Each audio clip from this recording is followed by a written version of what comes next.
Oke, selamat datang kembali di channel YouTube Dana Christian Official, channel yang akan membantu Anda untuk menuju interaksi global ya, networking global dengan beasiswa, dengan fellowship, visiting scholar ataupun grant internasional atau hibah internasional. Kali ini kita kedatangan tamu yang sangat spesial, Pak Aditya Nugroho Widyadi. Beliau ini eh, aktif mengajar di Universitas Negeri Malang dan saat ini beliau menjabat posisi Kaprodi Pasca Sarjana Prodi Sejarah. Dan untuk para pemburu beasiswa ke luar negeri, ya Pak, ya perjalanan Pak Aditya Widyadi ini semoga bisa menjadi inspirasi ya buat kita semua karena beliau juga pernah mendapatkan beasiswa PhD di Wellington, University of Wellington atau Victoria ya. Ya nanti kita kulik-kulik di New Zealand atau Selandia Baru. Ini luar biasa ya. Bagaimana kisah perjuangan beliau menaklukkan beasiswa ini atau mendapatkan beasiswa ini. Bagaimana eh, ide-ide beliau bisa disenangi atau dipercaya supervisor untuk bisa diterima di salah satu universitas bergengsi dunia.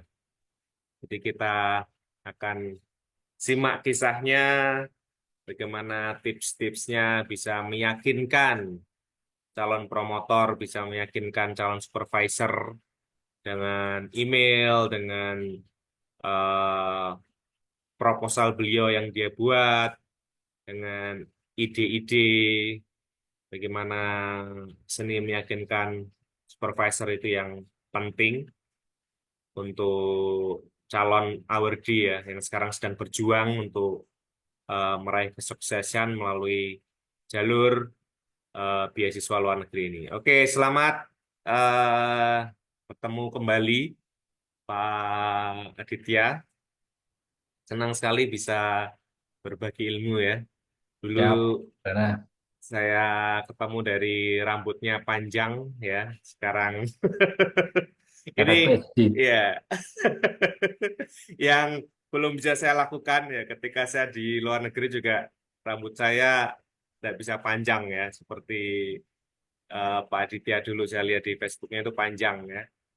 Oke, mungkin bisa perkenalan diri dulu sebelum masuk ke pertanyaan-pertanyaan inti ya.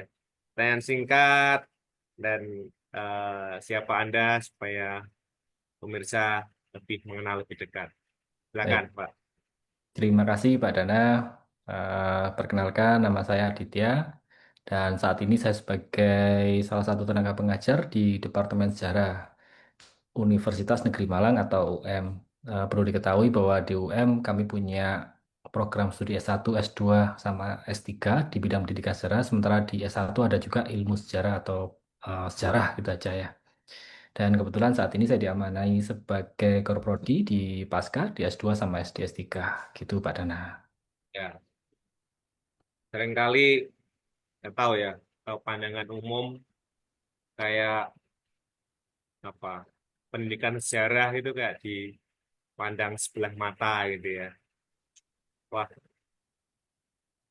apa lebih ke prodi lain gitu. Dan sepertinya kayak apakah ada gitu ya beasiswa luar negeri yang mau membiayai pendidikan sejarah. Bagaimana menjawab tuduhan-tuduhan mitos seperti ini, Pak? Baik, terima kasih Pak Dana. Ya, pada dasarnya cemoohan kemudian dipandang sebelah mata itu sudah makanan sehari-hari Pak Dana. Dari ketika masuk S1 pun juga sudah demikian, ditanya teman-teman masuk prodi apa. Sekarang lagi tren ini ya, buka apa namanya SPM apa berbasis prestasi, seleksi mahasiswa baru berbasis prestasi, kemudian keluar warna biru atau warna merah ya Pak Dana ya. Ya, Saya dulu juga jalur itu, tapi dulu nggak pakai internet ya, belum ada ya. Jalur undangan dulu pakai apa namanya, PMDK kami ya, menyebutnya ya. Dan saya pun diterima di situ. Tapi ketika diterima pun juga teman-teman pada mencemooh jurusan sejarah mau jadi apa, mau jadi batu. Ya itu yang terjadi dulu. Dan ketika masuk pun juga demikian ya sama saja dicemooh atau dipandang sebelah mata ya dari prodi yang lain. Tapi yang paling penting bagi saya sih sepanjang kita suka itu yang paling utama, kemudian kita bisa. Perkara mengenai masalah omongan orang lain apa, liamat gitu kan. Yang penting kita enjoy di apa bidang yang kita geluti. Dua hal ini kalau kita suka itu yang paling utama ya Pak Dana ya. Kalau kita mm, suka nggak bisa pun kita usaha. Tapi kalau kita nggak suka apa namanya nggak suka, apalagi tambah nggak bisa kan tambah repot ya. Jadi dua ini kombinasinya suka dan bisa Pak Dana. ya, ya. Kalau saya ditanya mau kuliah apa lagi gitu ya, salah satunya mungkin saya akan menjawab sejarah ya. Wah, Waduh, siap. bagi saya sejarah itu kayak menerobos lorong waktu gitu ya. Kita boleh berromansa dengan masa lalu, dengan ya Betul. keunikan pada setiap zaman dan kita boleh merefleksikan ya kehidupan sekarang dari masa lalu itu sebenarnya sangat indah sekali gitu ya. Oke, mendapat beasiswa ini tahun berapa, Pak ya? Yang jelas saya berangkat itu 2017 ya antara Hmm, 15 atau 16 ya lah Pak Dana lah ya. oke, 2016 insya Allah, kalau nggak salah Pak Dana 2016. oke. Melewat jalur apa bisa diceritakan ini Oh ya, beasiswanya? terima kasih Pak Danang. Kebetulan saya ketika ambil PhD, beasiswa yang saya dapatkan adalah dari ISDB, Islamic Development Bank. Tapi yang perlu Pak Danang ketahui dan pemirsa channel ini ketahui bahwa yang saya gunakan adalah ISDB bukan yang jalur reguler ya, yang bisa melamar melalui kanal yang ada di lamannya ISDB. Tapi kebetulan kampus kami, UM, dan beberapa kampus yang lain waktu itu kalau nggak salah di Indonesia ada 4 kampus yang di level middle cluster, XX IKIP kalau nggak salah Pak Dana ya. Atau iya, kalaupun tidak X IKIP adalah di level menengah lah di Indonesia. Selain UM, Universitas Negeri Malang, ada UNED kalau nggak salah, kemudian Unmul, Mula Warman, sama Sultan Ageng Tirtayasa. Jadi program waktu itu ISDB Islamic Development Bank kayak semacam memberikan atau ada dana hibah lah untuk kampus-kampus di Indonesia di level middle cluster. Proyeknya waktu itu 4-in-1 project ISDB kalau nggak salah. Jadi kampus yang mendapatkan akan mendapatkan dana hibah atau dana talangan ya kurang tahu ya Pak dana ya dana hibah yang mana kemudian Mhm. kampusnya itu akan mendapatkan hibah di bidang pembangunan gedung kemudian program Hmm, kemudian apa namanya termasuk salah satunya adalah eh, peningkatan SDM. Nah di oke. peningkatan SDM pun juga ada dua bidang ada degree training sama non degree training. Yang Mhm. non degree katakanlah short course di mana kayak gitu ya pada tanpa Ya, mendapatkan gelar. Sementara kalau saya yang dapat gelar. Jadi mungkin eh, yang perlu saya sampaikan terlebih dahulu bahwa mungkin saya ini pas-pasan ya Pak Dana ya, makanya masuk sejarah. Kalau saya nggak pas-pasan, barangkali saya masuk FK atau mungkin jurusan atau prodi bahasa Inggris kayak Pak Dana ya, atau linguistik gitu ya biar keren dikit ya.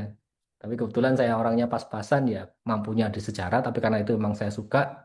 Kemudian beasiswa yang saya dapatkan pun sebenarnya juga apa relatif relatif ya mudah karena kami tidak perlu bersaing dengan katakanlah teman-teman seluruh Indonesia. Tapi yang waktu itu saingannya ya teman-teman di internal masing-masing kampus gitu Pak Dana. Jadi ya, beasiswa yang saya dapatkan namanya ISDB, Islamic Development Bank, tapi sebagai apa namanya dana hibah ya waktu itu Pak Dana ke kampus-kampus. Kayak ya. gitu, Pak Dana. Ya, yang senang saya dari Pak Aditya teman saya ini adalah beliau orang yang suka merendah gitu ya. Kan Pas-pasan merendah. tapi dan juga meskipun internal tetapi harus mendapatkan letter of acceptance ya Pak Betul, betul. syaratnya. Syarat Nah, utama itu. itu yang tidak gampang teman-teman ya.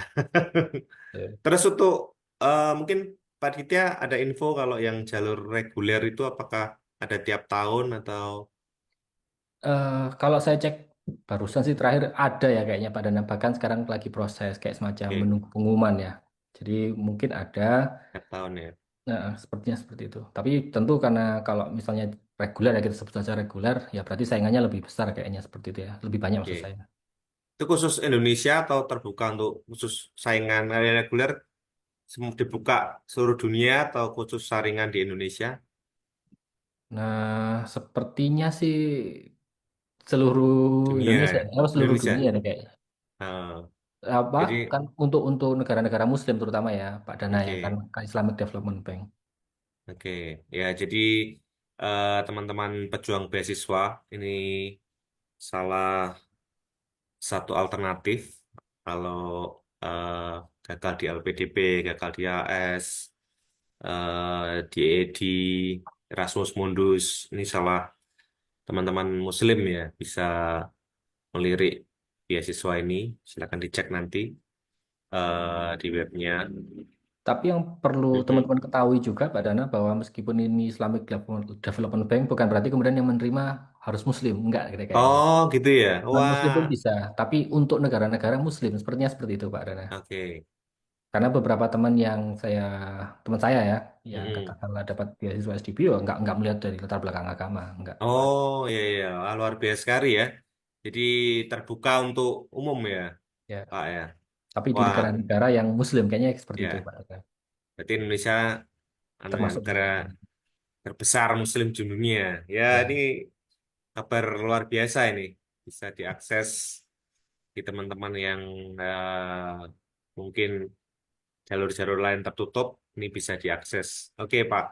Kira-kira waktu itu eh, apa yang perlu disiapkan ya untuk mendapatkan beasiswa ini? Kalau dalam konteks saya yang jalur non reguler ya, Pak, Ya, karena ya lewat jalur proyek waktu itu 4-in-1 ISDB, syarat yang paling utama tentu adalah LOE terlebih dahulu bahwa kita sudah mendapatkan kampus yang mau dituju. ya, Kemudian setelah itu ya ada tahapan-tahapan yang harus dilalui, tapi relatif lebih mudah ya karena saingannya hanya di internal kampus. ya. Ada seleksinya, ada wawancaranya, tapi tentu jauh relatif lebih mudah. Yang lebih susah kayak Pak Dana gini ya, tentu saingannya lebih berat ini. Kayak gitu Pak Dana. Oke, jadi mendapatkan LOE ya, Ya, Letter of Acceptance dari Victoria kampus University ya, Victoria University of Wellington. ya Victoria University of Wellington di New Zealand. Betul. Itu North Island ya, Di North Island, North Island di pojok ya itu ya, Picton ya. di bawah. Nggih. Dan saya pernah ke sana juga. Wah, mantap. Oke, jadi nah ini menarik ini bagi pelajaran bagi teman-teman. Ketika tips untuk mencari supervisor di sebuah kampus, kira-kira apa yang harus dilakukan? Atau kita langkah-langkahnya bagaimana? Cari masif atau gimana, Pak? Baik. Terima kasih Pak Dana ya. Sebagaimana pejuang beasiswa yang lain ya Pak Dana dan pejuang pencari LOE, prosesnya kan panjang ya dan ya Ya, penolakan-penolakan barangkali pernah juga. Yang jelas sebelum saya mendapatkan LOE dari Victoria University of Wellington tentu ada usaha-usaha yang lain sebenarnya Pak Dana. mhm. Salah satu yang perlu di-mention di sini katakanlah waktu itu setelah selesai apa namanya kegiatan pelatihan bahasa waktu itu Ya, Pak Dana ya kita di Bandung. Yang saya lakukan misalnya menghubungi salah satu calon supervisor lah di Ohio State University. Kami sudah apa namanya berkorespondensi. Kemudian termasuk waktu beliau datang ke Indonesia juga menghubungi saya via email. Kemudian apa namanya minta janjian ketemunya di mana, kamu di kota mana, semacam itu. Dan waktu itu juga kebetulan ketemu. Setelah itu hmm, juga lanjut intens apa namanya korespondensi via email. ya, Yang jelas secara umum ya, apa waktu itu beliau menyampaikan ya bersedialah untuk misalnya dilanjutkan, tinggal tolong apa lengkapi kayak GRE, tes dulu, baru kemudian oh ya, ya, via apa namanya pendaftaran formal ke kampusnya. eh, tapi perlu saya sampaikan di sini, saya karena kebetulan Muslim ya, kebetulan apa namanya, sebelum saya Mhm. melakukan sesuatu biasanya sholat istikharah terlebih dahulu Pak Dana. Ya, Termasuk dulu ya, pas zaman SMA masuk ke S1 pun juga istikharah terlebih dahulu. Awalnya dulu pengen geografi sebenarnya, tapi ya. istikharahnya jelek. Kemudian istikharah kedua sejarah kok bagus, ya akhirnya sampai di sini lah. Nah, karena Oke, berangkat dari pengalaman semacam itu, S1 istikharah dulu, S2 istikharah dulu, S3 pun juga istikharah terlebih dahulu. ya, Meskipun waktu itu sudah dapat apa namanya, sudah dapat respon positif lah dari calon supervisor waktu itu dari Ohio. Ah, ini pasti keterima ini. ya, Makanya istikharah terlebih dahulu lah untuk memantapkan hati. Tapi ya, ternyata istikharahnya jelek Pak Dana. Ya, kemudian istikharah lagi jelek lagi, tiga jelek lagi. Kayak kan macam waktu itu kayak nggak percaya ini seharusnya diterima, setelah istikharah lagi 3 kali kok jelek. Nah, waktu itu saya ya, jadi malah ragu. Jangan-jangan kalau nanti saya berangkat mungkin ada sesuatu yang tidak diharapkan yang terjadi kayak gitu ya, Pak Dana. ya, Nah, ya meskipun supervisornya awalnya apa namanya sudah memberikan sinyal positif, calon supervisor ya, sinyal ya. positif, tapi kemudian saya jadinya ragu-ragu, Pak Dana. Hmm, Oleh karena itu kemudian saya istikharah lagi, tapi di kampus yang lain. Waktu itu ya, coba York University. Oh ya, tips untuk teman-teman ya, waktu itu kalau cari supervisor yang saya lakukan adalah melihat siapa yang apa namanya sesuai dengan calon penelitian kita lah, tesis kita maunya seperti ya, apa, kemudian lihat background supervisor ini kira-kira sesuai nggak dengan bidang yang mau kita tulis kayak gitu. ya. Waktu hayo cocok sih, tapi kemudian ragu-ragu. Kemudian ketemu lagi di York University kayaknya juga cocok. Tapi daripada saya proses duluan, tapi kemudian istikharahnya jelek, kemudian waktu itu saya coba, baiklah istikharah terlebih dahulu. Ya. Kemudian apa namanya, ternyata jelek juga Pak Dan. Dan akhirnya kayak semacam, wis carilah orang-orang apapun yang kemudian di bidang yang sama. Waktu itu kebetulan kan saya fokusnya di pendidikan sejarah, kemudian terkait dengan bagaimana cara mengajarkan sejarah, Ya, khususnya di materi-materi yang kontroversial, kayak gitu Pak Dana. ya, Nah, yang saya lakukan waktu itu ketika mencari menemukanlah nama orang yang saya nggak pernah kenal sebelumnya, nggak pernah baca apa namanya tulisan-tulisannya, tapi ternyata ketika dicari lebih lanjut, apa istilahnya publikasinya itu kurang lebih sama dengan apa istilahnya research interest kita gitu Pak Dana. oke. Beliau kebetulan namanya Pak apa namanya Maksihan ya dari Victoria University of Wellington tadi. Dan saya tidak Mhm. menghubungi Pak Dana. Kenapa saya tidak menghubungi? Nah ini yang perlu uh, teman-teman kita ketahui ya bahwa masing-masing kampus punya kebijakan berbeda-beda.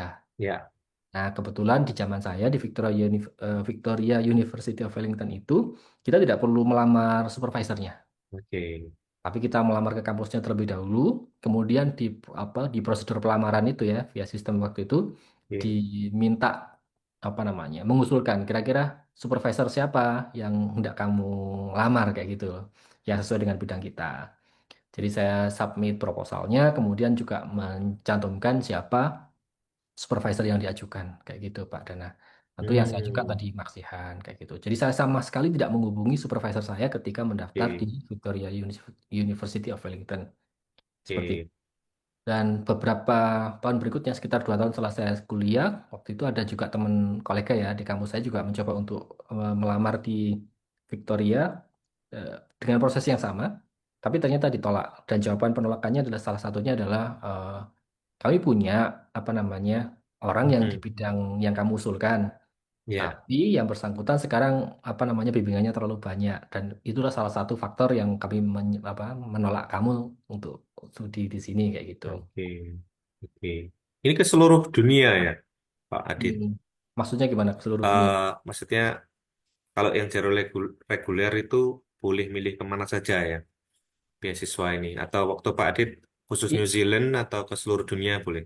Ini dalam konteks yang saya ceritakan tadi adalah ketika mencoba mencari LOE kampusnya gitu loh Pak Dana. Oke, oke. Betul. Nah, kalau kembali ke konteks beasiswa yang Mhm. SGP tadi, yang di Ya, UM sepanjang dapat apa namanya LOE, tapi UM waktu itu juga sebenarnya memberikan list ini negara yang boleh sama negara yang nggak boleh itu Pak Dana. oke, oke. Saya tahu adalah saya nggak perlu Ya, menyebutkan negaranya, tapi biasanya kan setidaknya kita harus mencari kampus yang lebih tinggi daripada kampus asal kita kayak gitu loh Pak Dana. oke. Ya, Kan ya, nggak ya. mungkin kita oke keluar negeri tapi kemudian peringkatnya di bawah Ya, kita kayak gitu nggak boleh ya, Pak. ya. Oke, menarik sekali ya. Jadi eh langsung kontak postgraduate research sana gitu ya di Wellington ya.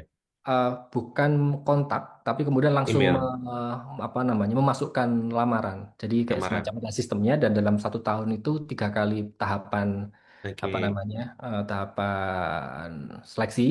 oke. Oke, jadi tanpa perlu menghubungi siapapun kayak gitu Pak Dana. Jadi email uninya ya.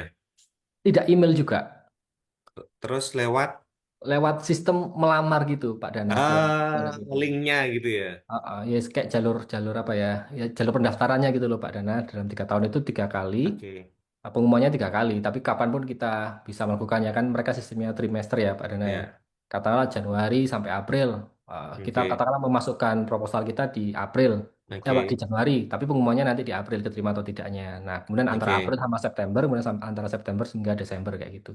3 kali pengumuman. Eh, di Victoria Uni ini ya, the Uni Betul. of Kayak Wellington gitu. ya. Sistemnya kayak gitu Oke. waktu itu. Terus dalam eh, lamaran melamar ke Wellington itu, kira-kira Mm. berkas apa yang harus disiapkan? Hmm. Proposal, Proposal jelas. pasti. Saya Ya, sejujurnya agak lupa. Tapi yang jelas proposal, kemudian kayak semacam motivation letter kayak gitu, Pak Dana. oke. Kemudian apa namanya, rekomendasi dari orang-orang yang tahu kita. Ya, Kurang lebih seperti itu waktu itu, Pak Dana. Dan kita tinggal standar. kayak semacam mengunggah di Ya, web websitenya mereka itu gitu. ya. Betul. Terus dengan mencantumkan nama-nama supervisor atau Di calon. sistemnya nanti akan ada apa namanya, akan ada kamu mau memasukkan siapa, nama yang ada di Oke, tangan siapa gitu, Pak Dana. Beserta oke, alasan. oke. Ya, eh oke. Kira-kira menurut Pak Aditya gitu ya, kenapa kok eh si supervisor ini mau menerima Pak Dit gitu ya?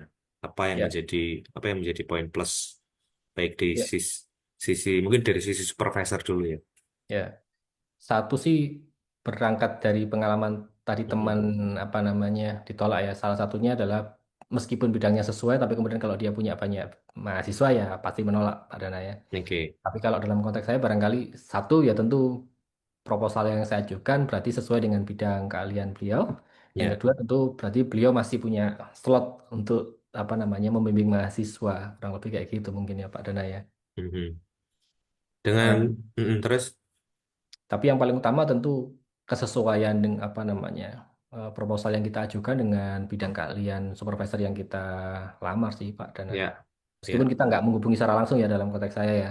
ya, Tapi kemudian di situ kan di proposal kemudian yang diajukan lewat sistem itu kan saya ya, menyebut namanya siapa saja. ya. Itu tidak ada proses untuk apa interview, Wawancara nggak ada wawancara gitu, tahunya. Di tempat saya nggak ada. nggak ada Yang ya. ya, Interview hanya dilakukan oleh intern kampus ya untuk dalam konteks beasiswa ya. beasiswa ya. Nah, Oke. Kira-kira ada apa challenging ketika interview atau baik. Eh Ketika interview ya boleh dibilang challenge-nya nggak terlalu tinggi sebagaimana beasiswa yang lainnya karena waktu itu kan SDP-nya via jalur proyek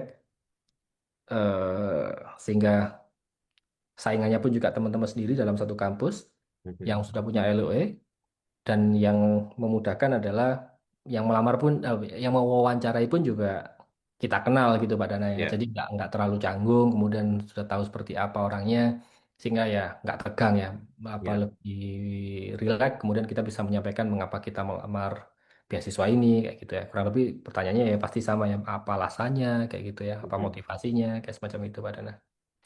Tidak ada ya perwakilan dari ASDP ya.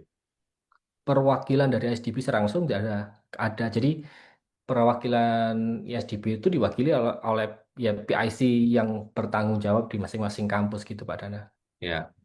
Hmm. Terus apa?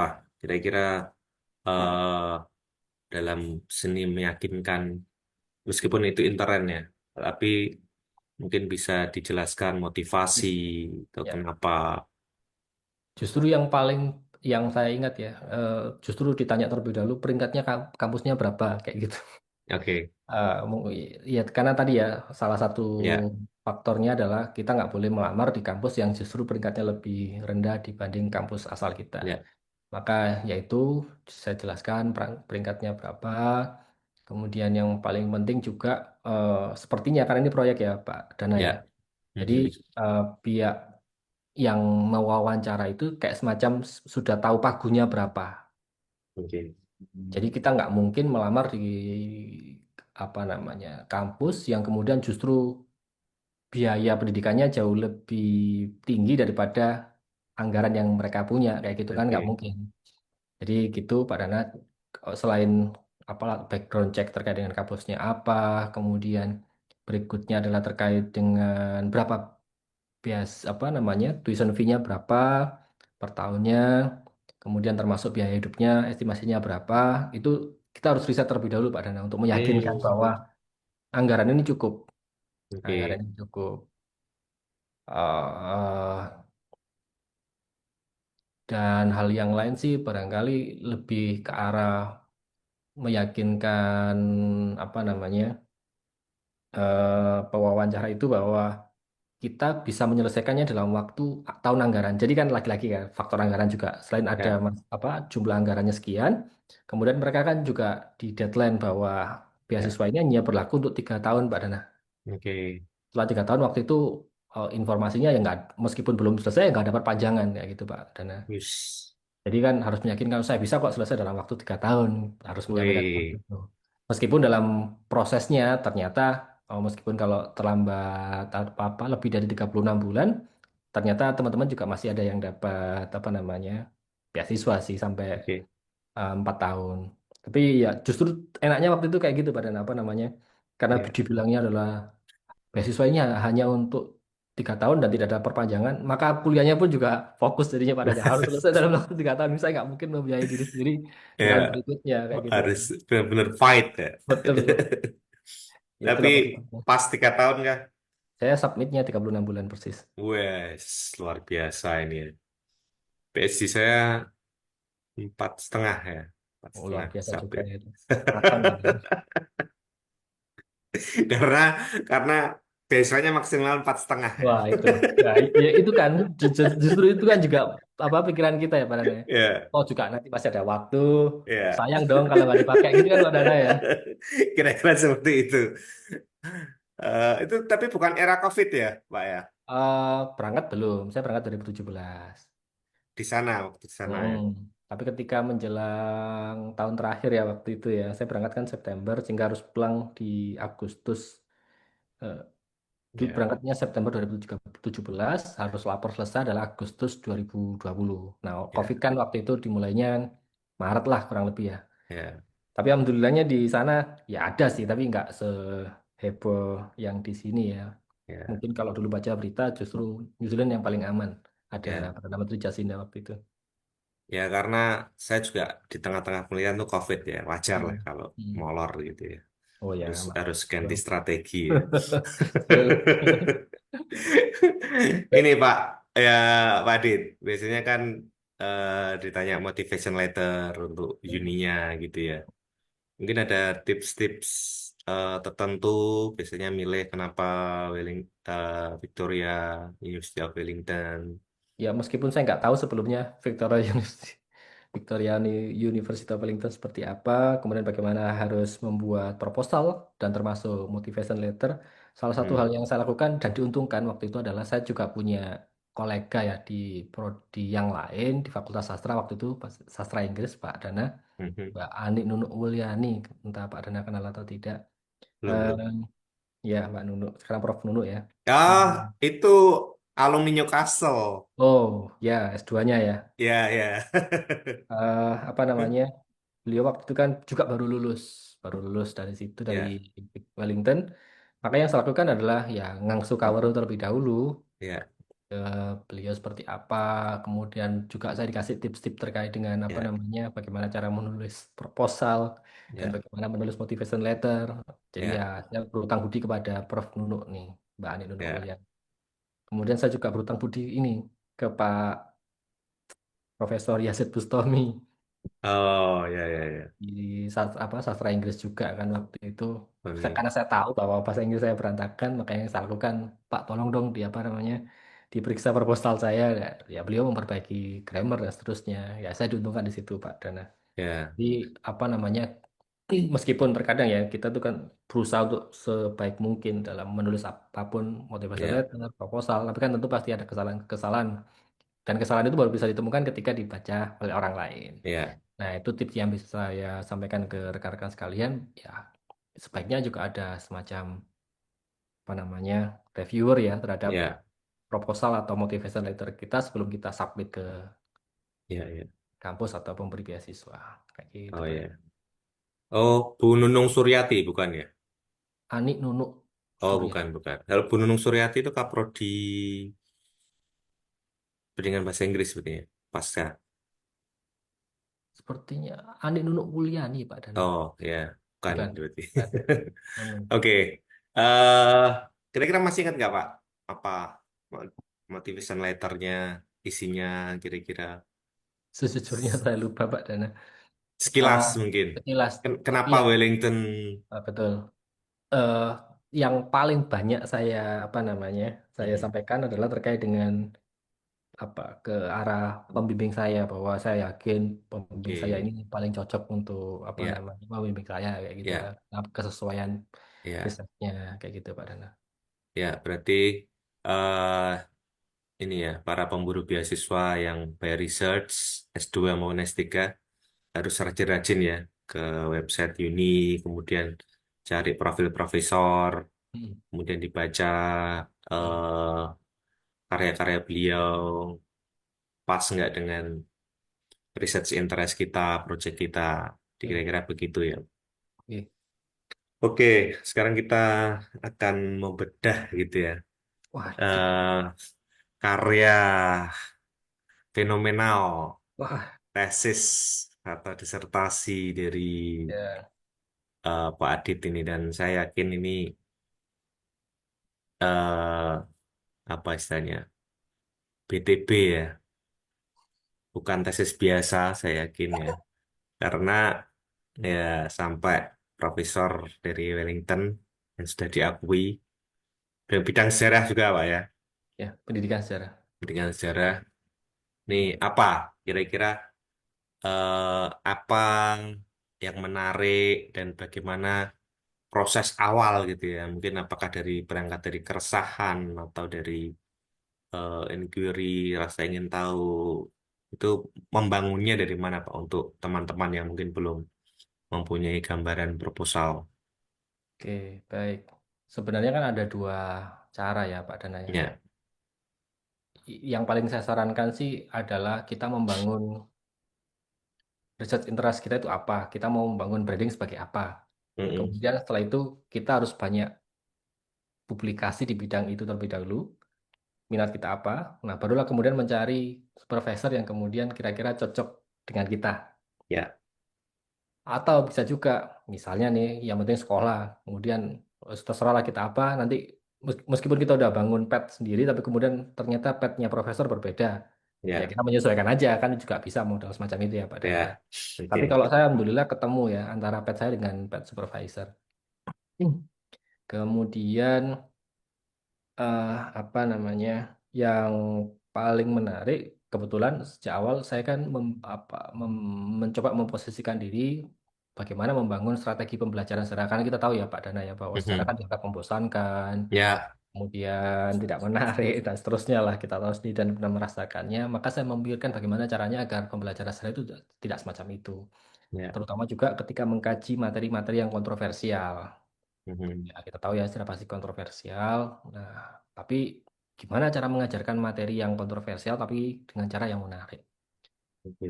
Saya waktu itu membangun apa namanya pesek ya namanya Pak Dane.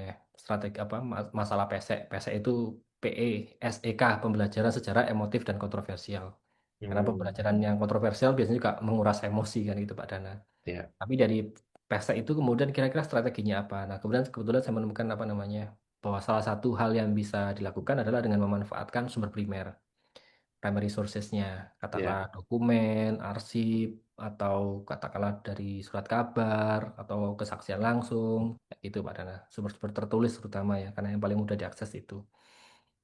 Nah, awalnya saya pikir yang paling kontroversial adalah ya peristiwa-peristiwa di sekitar 65 Pak Dana. Ya, Maka saya pun juga awalnya mencari apa istilahnya sumber-sumber terkait dengan materi itu di oke. periode 65. Dan ketika menjelang berangkat pun yang termasuk apa proposal saya juga terkait dengan hal itu Pak Dana. Proposal Ya, yang saya ajukan ke Wellington itu adalah terkait dengan periode 65. ya, Tapi menjelang berangkat itu adalah pimpinan yang menyampaikan jangan materi ini terlalu kontroversial kayak gitu Pak Dana. ya, Tapi ya sebagai junior saya manut saja. Oh, ya sudah. Tapi saya bingung harus bawa apa karena sejarah kan nggak bisa berbicara kalau nggak ada sumber Pak Dana, nggak ada arsip ya, dia. ya. Tapi untungnya para senior di jurusan kami waktu itu banyak membantu lah. Misalnya saya sebut saja di Pak Ari Sabto ya, sekarang Dekan Fakultas Ilmu Sosial memberikan segepok arsipnya Pak Dana. Mhm. Arsip apa printout dari ANRI, apa kopi ya, fotokopian dari ANRI, Arsip Nasional Republik Indonesia, dari berbagai macam arsip yang apa, Badan Arsip Provinsi dan seterusnya. Pokoknya segepok arsipnya lah. Ya, Banyak diserahkan kepada saya, kemudian saya minta izin scan terlebih dahulu sebelum berangkat. Termasuk ada senior yang lain juga memberikan apa arsip-arsip yang lain lah. Ada beberapa, setidaknya 3 orang ya di senior saya yang memberikan arsipnya. mhm. Jadi sebetulnya saya berangkat itu adalah membawa eh, kebimbangan Pak Dana, kebimbangan terkait dengan konten Ya. apa nih yang harus saya angkat. Tapi yang jelas saya sudah yakin bahwa strategi yang saya apa namanya saya bawa adalah strategi namanya ADIT Pak Dana. Hmm. ADIT, analisis dokumen, analyzing document and interpreting textbook. Wah, Analisis dokumen dan interpretasi buku teks. Bahwa kalau Pak Dana mungkin termasuk kita ya dulu sekolah belajar sejarah itu kan sumbernya ya cuma dari buku teks dan dari ya, guru. Dan kita kan terbiasa apapun yang kita dapatkan dari guru dan apa yang kita dapatkan dari buku teks adalah sebagai kebenaran. ya, Padahal sejarah itu nggak demikian.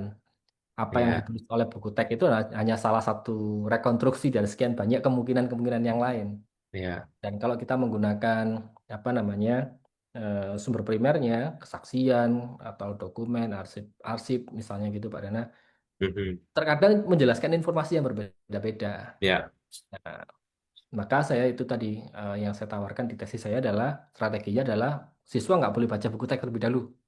Biarkan oke. mereka membaca sumber primernya terlebih dahulu. Mereka akan paham, oh ternyata sejarah itu kayak gini, berbeda-beda. Ya, Baru setelah itu mereka menganalisis dokumen, kemudian memberikan kayak semacam penarikan kesimpulan lah dari materi ini.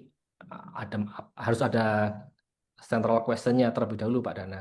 mhm. Masalah yang mau dipelajari apa sih? Kemudian mereka baca segepok dokumen, kemudian baru membaca buku teksnya. Dan dalam membaca buku teksnya pun mereka harus melakukan proses reinterpreting interpretation. Karena buku teks itu kan hanya sekedar interpretasi, interpretasi Ya, sejauhan ya Pak Dana ya, terhadap berbagai macam sumber kayak gitu. Nah, kembali ke cerita tadi, eh, saya berangkat membawa keraguan-raguan. Materi apa yang mau saya angkat? Strateginya udah ya, jelas, strategi adit. Tapi materinya yang awalnya periode 65 harus berubah. Pesan dari pimpinan. Kemudian, ya, ya sudah, berangkat. Ketemu pertama kali dengan supervisor, apa namanya, ya kenalan terlebih dahulu ya. Kemudian mereka menyampaikan, apa namanya, saya sampaikan terlebih dahulu, saya nggak jadi ya, periode ini 65, tapi ya, awalnya saya pakai periode yang paling apa namanya, paling netral 45 49 sejak proklamasi nggak KMP. Waktu ya, itu saya pikir bagaimana caranya agar siswa mampu berpikir historis itu dengan cara membandingkan mana yang lebih baik konfrontasi melalui strategi perjuangan militer atau strategi diplomasi. Awalnya tesis ketika berangkat seperti itu Pak Dana. Jadi ya, berubah-ubah ya antara proposal yang diajukan pas ya, mau berangkat hingga ketemu supervisor. Tapi ketika saya menyampaikan supervisor itu, ya nggak apa-apa terserah kamu. Toh saya juga nggak paham sejarah Indonesia gitu Pak Dana. Tapi ya, saya minta kamu membuat semacam critical review periode yang kamu mau kamu ya, isi dari 45 49. Ya sudah saya tulis setelah terlebih dahulu mulai proklamasi, kemudian terjadi peristiwa pertempuran-pertempuran ya salah satunya pertempuran ya, Surabaya, kemudian berbagai macam diplomasi, pertempuran, diplomasi, agresi militer pertama, kedua hingga ya. KMP, kurang lebih kayak gitu ya Pak Dana. Nah, menariknya Pak Dana, di pertemuan berikutnya Hmm. ketika supervisor baca critical review saya dalam cuma nggak banyak, cuma 1.000 kata saja, 1.000 kata saja. Kemudian ketika baca baru di halaman pertama, mereka nggak buka di halaman berikutnya, di halaman pertama. Satu orang sih, supervisor pertama saya, Pak Maksian ya. Dia baca ini saja, langsung nunjuk ini saja Pak Dana. Yang dituju adalah pertempuran Surabaya, Hmm. pertempuran Surabaya. Ya, ya, Nah, setelah saya cari-cari, oh pantas saja kenapa kok dia milih itu? Karena dia apa namanya punya semacam spesialisasi lah, mengajarkan materi kontroversial terkait dengan pertempuran-pertempuran. Misalnya kalau di oke. New Zealand sama Australia kan yang paling dikenal apa pasukan Anzac, Ya, Australia saya. New Zealand ya. Kemudian ketika katakanlah tulisan beliau itu kan terkait dengan kekalahan di Gallipoli dan Ya, diperingati sebagai Anzac Day kan. Anzac Day ya. Ya, Kurang lebih sama dengan pertempuran Surabaya. Kita kalah tapi kemudian tetap diperingati kayak gitu Pak Dana. ya, Tapi menariknya Pak Dana, ini nah, lagi-lagi mundur ke belakang. Dulu pas S1 Pak Dana, saya itu nulis ya. skripsi adalah terkait Gerakan Sosial Serikat Islam Surabaya. Oke. Skripsi itu pun juga saya pilih dengan cara istikharah Pak Dana. Ada banyak judul, kemudian saya sholat istikharah, mana. Tapi ternyata yang baik adalah apa? Terkait dengan Gerakan Islam Serikat Islam Gerakan Sosial Serikat Islam Surabaya. Ya, Yang mana awalnya saya nggak paham Surabaya, tapi karena skripsi waktu itu ya harus dulu kan kita nggak bisa mencari sumber itu dari internet kemudian keluar semuanya kan nggak bisa padahal ya, hanya sekedar untuk mencari apa kajian terdahulu pun kita harus ke kampus mana buka perpustakaannya kayak gitu ya harus ke UNESA ya, kemana ke UNER kemudian termasuk ke UNED juga dan nyari apa arsip-arsip di Badan Arsip Provinsi Jawa Timur kemudian di mana eh, di apa istilahnya adalah apa di arsip terkait dengan kok saya lupa namanya di depan Mall Ciputra itu apa sih namanya? Saya lupa adalah Pak Dana. Jadi terkait dengan ya. apa namanya? Arsip-arsip khusus peristiwa eh, pertempuran Surabaya, Pak Dana. Mhm. Nah, menariknya adalah justru karena dulu S1 sudah ribet Surabaya, jadi saya tahu cara nyari arsip, Pak Dana. Di Surabaya harus Oke. pergi kemana. Nah, hikmahnya kan di situ. Ternyata karena istikharah kalau lagi-lagi karena kebetulan pas-pasan lah pada saya ini. Kok ya pas kebetulan supervisor saya menunjuk pertempuran Surabaya. Jadi saya merasa bahwa ini justru dimudahkan saya ini Pak Dana. Ya. Saya jadi tahu di mana harus mencari arsipnya, sumber-sumber primernya. Gitu Pak Dana. Jadi apa justru akhirnya lebih mudah daripada katakanlah Mhm. mempelajari terkait dengan peristiwa 65 jauh lebih ribet lagi gitu Pak Dana. Ya, seringkali gitu ya. Kalau di gambar-gambar meme gitu ya, proposal, gambar singa dengan segala kompleksitasan ya, sampai Jadinya kita kucing ya. ya. Ya, saya juga sama sih ya. Wah, mau makan ini bis education bla bla bla bla. Jawaban supervisor, kamu mau berapa puluh tahun melakukan itu? Ya, menarik sekali. Jadi harus membawa ide segar gitu ya, ide yang mungkin kreatif, inovatif gitu ya.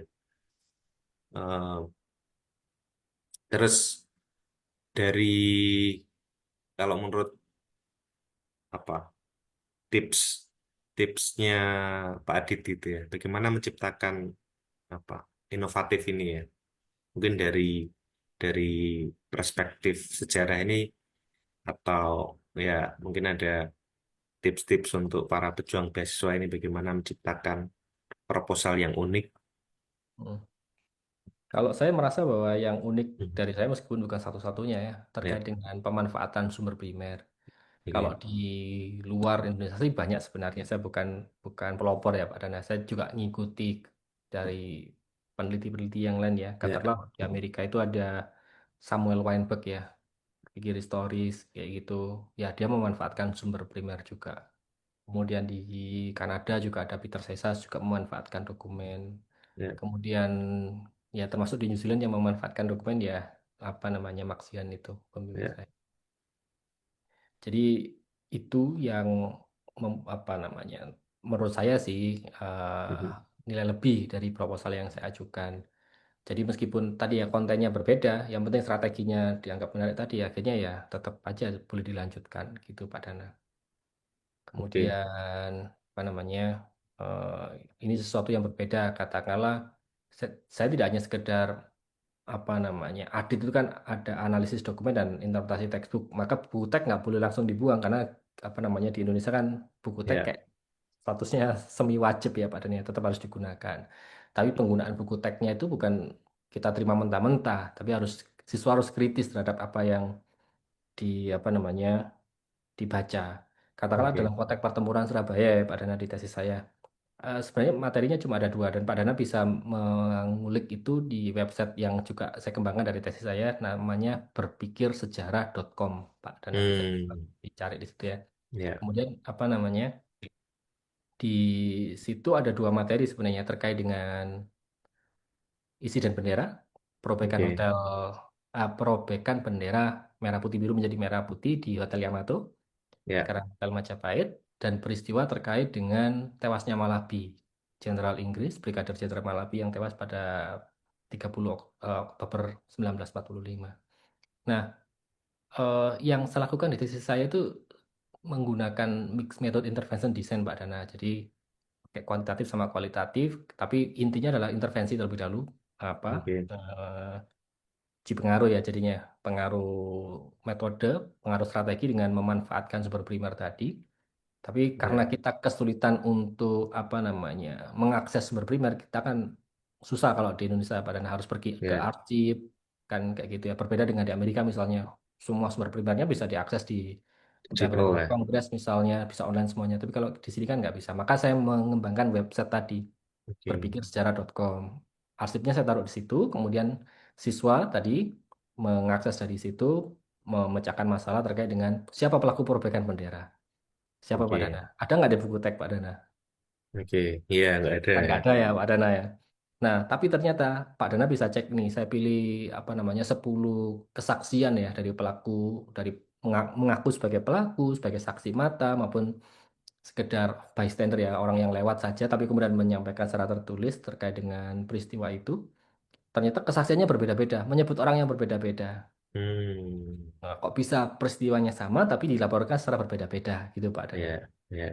Nah, termasuk ada yang mengklaim saya sendiri pelakunya kayak gitu. Nah, siswa harus menganalisis nih dari sekumpulan dokumen tadi. Kira-kira siapa ya pelakunya? Cuma menjawab pertanyaan sederhana, siapa pelaku perobekan bendera? Dan ini kan nggak pernah di sekolah, Pak Dana. Siapa Ya. pelaku perobekan bendera? Ya, coba dibilang bahwa perobekannya di 19 September 45, setelah memukul Plukman, kemudian masa berbondong-bondong, kemudian di buku teks kan pasti ada apa Ya. namanya yang naik ke atas gitu ya, Pak Dana. Ya.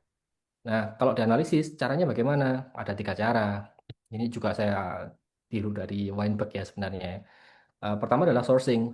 Sourcing. Siapa yang membuat sumber itu? Konteksnya apa dibuat? Baru kemudian yang paling utama adalah kolaborasi. Ya. Sepanjang satu sumber dengan sumber yang lain bisa saling memperkuat, nah berarti kan mendukung bahwa ini mendekati kebenaran daripada antara sumber satu dengan sumber yang lain saling bertentangan.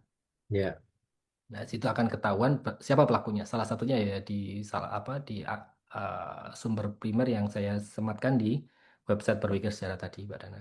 Termasuk Oke. terkait dengan apa namanya, siapa pelaku pembunuhan Malabi, siapa yang menembak Malabi atau siapa yang membuat Malabi tewas misalnya. Kalau Pak Dana baca di buku teks di sekolah, waktu itu konteksnya di kurikulum 2013 ya Pak Dana. Di situ Mhm. cuma dijelaskan bahwa Malabi mengendarai mobilnya, kemudian melewati jembatan merah, kemudian mobilnya tiba-tiba meledak. Ya. Tidak dijelaskan bagaimana meledaknya, apa yang terjadi, nggak dijelaskan. Tapi kalau Oke. baca buku Sejarah Nasional Indonesia, masih apa buku versi yang lama ya, sebelum direvisi Pak Menteri yang baru kemarin, yang baru diluncurkan akhir tahun lalu, di situ dijelaskan bahwa Malabi tewas karena ditusuk bambu runcing, Pak Dana. Ah. Loh, kok berbeda penjelasannya? Di satu sisi buku teks untuk siswa menjelaskan bahwa yang menyebabkan Malabi tewas, pokoknya mobilnya meledak. Di Ya. sisi yang lain buku teks, buku SNI, buku babon lah sepertinya. Karena buku teks di sekolah pun juga biasanya mengacu pada situ, Pak Dana. Ya. Dijelaskan ditusuk bambu runcing. Buku Hmm. teksnya berbeda. Tapi sebelum baca buku teks, siswa harus ditantang dengan diberikan apa namanya sumber-sumber primer terlebih dahulu. Di arsip surat kabar beda Pak Dana. Di arsip Hmm. kesaksian siapa namanya? eh, Salah satu pelaku beda menyebutkan pelakunya adalah pemuda Indonesia menembak kemudian lompat ke bantaran Sungai Kalimas ya. Kemudian versi arsip Inggris juga berbeda-beda. Nah, Hmm. di situ siswa diminta memecahkan siapa sebenarnya pelaku apa yang menyebabkan tewasnya Malabi. Ada juga yang menuduh pelaku yang versi surat kabar di Indonesia adalah tembakan dari pasukan Inggris sendiri yang ada di gedung Internasio kayak gitu. Nah, dari perbedaan-perbedaan itu kemudian siswa diminta menganalisis dokumennya baru kemudian dibandingkan dengan buku teksnya. Ya, Pasti bingung kan Pak Dana. Tapi bisa dipecahkan. Caranya itu kan kayak semacam kepingan-kepingan puzzle ya Pak Dana. ya, Kalau kemudian nggak cocok, itu kan berarti sebenarnya untuk peristiwa yang lain atau nggak bisa dimasukkan di mozaik yang tersedia di puzzle-nya kayak gitu Pak ya, Dana. anu ya. Ini implementasinya untuk sekolah atau Sekolah, sekolah di SMA. SMA ya? Betul. Kelas Materinya di kelas 11 kalau terkait dengan 11 peristiwa ya? ini. Mm. Anu ya, mendidik anak untuk berpikir kritis ya. Ya. Kami menyebutnya historical thinking, berpikir historis. Bagiannya salah satunya adalah berpikir kritis. Eh, Malah anu ya, seperti detektif gitu ya, menyenangkan Betul. ya. Nah, jadi kan nggak perlu belajar sejarah, nggak perlu menghafalkan, tapi justru ditantang Ya, dengan teka-teki gitu ya, Pak. ya, menarik sekali ini. Ya, kan kalau ada joke gitu ya. Kapan kapan peristiwa perang Diponegoro gitu ya. Terus Saat azan konflik saat azan maghrib gitu ya. 19.30. tiga puluh. Hafal-hafalan gitu ya. Dan Mm-mm. yang sangat membosankan tapi dengan ya kajian-kajian sumber primer eh, sangat menarik sekali ya. Oke. Wow. Eh, Pertanyaan saya apa? Apa tips yang bisa diberikan Pak Adit untuk pencari beasiswa untuk apa secara umum gitu ya di setiap jurusan Mm. untuk menemukan keunikan ini misalnya kayak Pak Adit bisa menemukan belajar secara menyenangkan dan melalui sumber primer kira-kira tips-tips berpikir kritis terus menemukan ide yang eh, unik ini gimana Pak? Ada. Ya, pada dasarnya kan kita nggak pernah hidup di ruang hampa ya, Pak Dana ya. Mhm. Maka yang harus kita lakukan perbanyak baca sebenarnya Pak Dana. Yang saya Oke. lakukan itu sebenarnya bukan hal yang baru, tapi mengikuti dari apa yang sudah ada tren di luar sana. Kemudian saya coba implementasikan di Indonesia pemanfaatan sumber primer itu. Weinberg di Amerika bersama murid-muridnya melakukan hal yang sama sebenarnya Pak Dana. Tapi kemudian Ya, saya juga semacam nggak melulu mengikuti 100% ya. Misalnya Weinberg ya, dan murid-muridnya itu menyatakan kalau memanfaatkan sumber primer itu jangan diberikan sumber aslinya tapi ditempering kayak semacam diberikan cuma transkripsinya saja, transkripsinya pun boleh disederhanakan kayak gitu. oke. Tapi kalau bagi saya di Indonesia, oh jangan, kita kan nggak pernah ketahui, siswa kan nggak bisa mendapatkan sendiri sumbernya, apa Ya, guru pun juga akan kesulitan mendapatkan sumber itu. Maka yang saya lakukan ya tetap harus diberikan apa namanya dokumen aslinya, scan-nya, kemudian versi transkripsinya. Kalau misalnya siswa kesulitan membaca, mereka bisa membaca versi transkripsinya ya, itu apa namanya yang saya lakukan. Jadi meskipun mengikuti nggak 100% mengikuti, ada sesuatu yang baru yang lebih khas apa ke tempat kita di Indonesia misalnya seperti apa kayak gitu Pak Dana. Kalau terkait dengan ide itu kan banyak, tapi yang paling susah itu eksekusinya Pak Dana. oke. Eksekusinya. Misalnya ini cerita ya ada teman Ya, yang satu ruangan dari saya sebut saja negaranya Vietnam tapi saya nggak nyebut namanya. ya, Saya datang dia masih di situ. Dia 1 tahun lebih dulu dari saya kayak gitu. ya, Tapi yang dilakukan adalah apa? Sibuk mengolah data terus Pak Dana. Tiap hari datang ke kampus. Saya juga tiap hari datang ke kampus. Sabtu Minggu pun juga datang Pak Dana. Dari pagi sampai tengah malam ada di kampus terus, ada di ruang kerja kami. Tapi yang dilakukan apa namanya? Tetap saja menyelesaikan N5O-nya itu loh Pak Dana. ya, Apa Pak Ibu. nyebutnya di situ. Jadi ya apa namanya? kelamaan di situ, maka kayak semacam tidak bisa bergerak untuk segera Ya, menyelesaikannya, Pak Dana. Padahal yang perlu kita lakukan selain konsistensi adalah apa? oh, s- kita harus cepat memikirkan apa solusi yang kita dapatkan ya gitu, Pak Dana. ya, Tuh, jadi harus bisa segera diselesaikan. Tapi salah satu hal yang apa namanya membuat motivasi meluap-luap agar bisa cepat selesai itu karena kebetulan tidak bawa keluarga ya, Pak Dana ya. ya. Jadi kan Fokus ya. mau nggak mau bisa fokus, nggak terganggu urusan yang lain, tiap dari pagi sampai Ya, malam ada di benar. kampus. Kemudian ya kita udah untuk kita sendiri dan tidak memikirkan yang lain, tidak ada tugas-tugas kampus, padahal tidak ada ngajar, Ya, tidak ada urusan administrasi. Ya fokus aja cuma satu terkait dengan ya, rekan tesis gitu aja. Itu juga memudahkan sih, Pak Dana. Tuh, ya. Belum ada seorang istri yang mau mendukung ya, dan yang mau ditinggal ya. betul. Meskipun rencana awalnya tidak seperti itu, Pak Dana sebenarnya. Ya, sama Justru sih. dulu sebelum berangkat kan, saya sudah malas sebenarnya mau sekolah, Pak Dana. Nah, Merasa sudah di zona nyaman, sudah enak ada anak, ada istri, ngapain berangkat sekolah. Tapi ya, justru yang mendorong adalah istri. Kemudian ini, karena bidang saya itu lebih susah dicari, sementara dia lebih banyak apa ada di manapun. Di ya, kebetulan di ngajar di FK lah di salah satu kampus di Malang. ya, Kemudian apa namanya? Ya sudah ya, nyari dulu. Kalau nanti ayah udah nyari dapat, baru bunda yang nyari di situ. Tapi ketika saya sudah dapat, ternyata apa di bidang yang mau dia cari nggak ada di sekitar kampus kami. Ada, tapi kemudian nggak sesuai dengan research interestnya. Jadi saya berangkat sendiri dan dia nggak jadi berangkat kayak gitu. ya. Wow, luar biasa ya ceritanya bisa menerobos zona nyaman dan ya selama 3 tahun fokus ada harga yang harus dibayar. Oh, termasuk ini harga yang harus dibayar, Pak Dana. Berangkat kuliah bawa rambut, pulang nggak bawa rambut. Dibarter sama ijazah. Apalagi kami orang pendidikan sejarah, Pak Dana. Beda dengan yang lain. Kalau Ya, pendidikan sejarah kan, kalau sejarah saja kan enak, memikirkan masa lalu aja. ya. Kalau saya pendidikan sejarah juga harus memikirkan masa depan. Iya. Jadi konsekuensinya, botaknya selain di belakang, tapi juga di depan, Pak Dana. Masa depan bangsa ini ya. Iya. Oke, luar biasa sekali.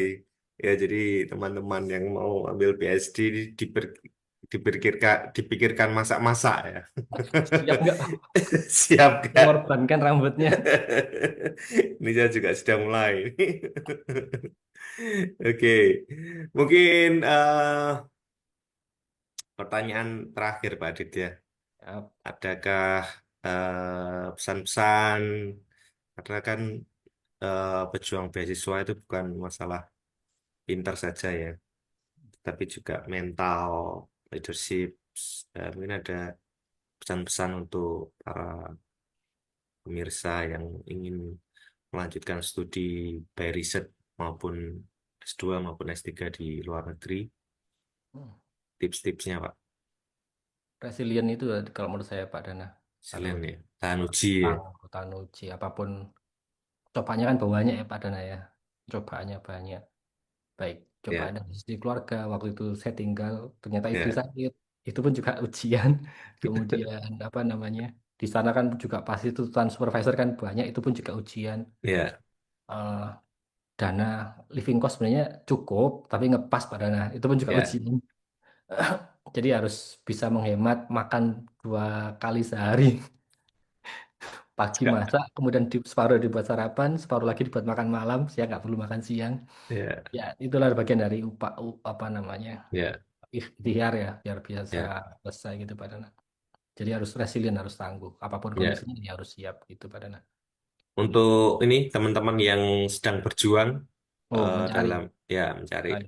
Jangan berhenti ya. Terkadang kan ditolak, tolak sekali itu biasa Pak Dana ya. ya Berkali-kali pun juga sudah biasa, tapi jangan jangan berhenti sebelum dapat gitu ya Pak Dana.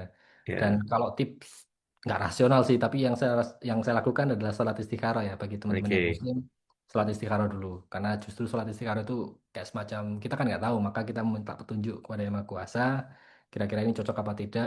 Kalau baik diberikan, kalau jauh apa kalau nggak baik silakan dijauhkan kayak gitu. Oke. Dan kayak tadi ya Pak Dana, tiba-tiba yang bikin saya underdog itu adalah supervisor kok tiba-tiba nunjuk Pertempuran Surabaya di antara sekian banyak peristiwa dari 45-49. Ya, Ya itu tadi biasa. ternyata oh alah memudahkan. Balik ke Surabaya lagi jadinya saya Pak Dana. Ya, mantap. Ya, jadi itu teman-teman ya. Terus fokus, terus kejar, ya banyak merefleksi, berdiam diri, mendekatkan diri dengan yang kuasa, Tuh.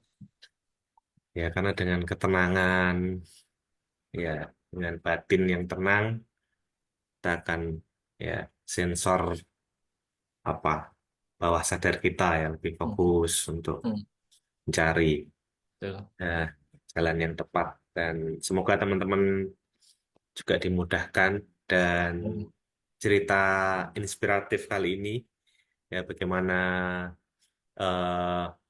Pak Aditya, Pak Dit berproses dengan segala ide-ide yang kreatif dan membentukkan eh, karya itu melalui supervisor. Nah, itu mungkin bisa diaplikasikan ya sesuai dengan eh, minat riset teman-teman semua. Silakan dikembangkan dari ide cerita ini dan semoga bermanfaat. Dan ya, doa kami semoga ya rekan-rekan yang mendengarkan bisa terinspirasi dan ya mudah-mudahan mendapatkan beasiswa luar negeri yang diinginkan. jangan Oke, lupa tulis amin di kolom komentar. ya. Yang tulis amin semoga mendapatkan ya Beasiswa beasiswa ya. yang diinginkan. Amin. Dan jangan lupa subscribe supaya tidak tertinggal informasi tentang beasiswa lainnya, fellowship, ataupun visiting scholar, ataupun hibah-hibah atau ya grant internasional. Terus dukung channel ini dan share bagi orang-orang yang membutuhkan. Oke, terima kasih atas waktunya, Pak Adit, ya, dan kita akan eh, jumpa kembali di lain kesempatan. Oke, Anda telah melihat video ini dan mendapatkan tips-tips yang menarik dari pembicara. Saya juga menyediakan e-book yang Anda bisa akses di kolom deskripsi. E-book ini berisi tentang semua persiapan mendapatkan beasiswa luar negeri dari A sampai Z. E-book ini juga akan membantu Anda menciptakan bagaimana profil diri, dilengkapi dengan latihan-latihan yang harus Anda kerjakan. Dan yang terpenting e-book ini menyediakan contoh proposal riset saya eh, yang didanai dan saya mendapatkan beasiswa ke luar negeri di Australia. So, jangan lewatkan kesempatan ini, segera akses buku ini dan mulai membangun dan membuat aplikasi Anda dan semoga Anda mendapatkan beasiswa luar negeri yang jangan lupa untuk mengetik pertanyaan di kolom komentar dan like video ini serta subscribe supaya Anda tidak tertinggal info-info penting tentang beasiswa, tentang fellowship, tentang research grant, pertukaran pelajar internasional, ataupun visiting scholars. So, stay tune di channel ini dan sampai ketemu di video berikutnya. Bye-bye.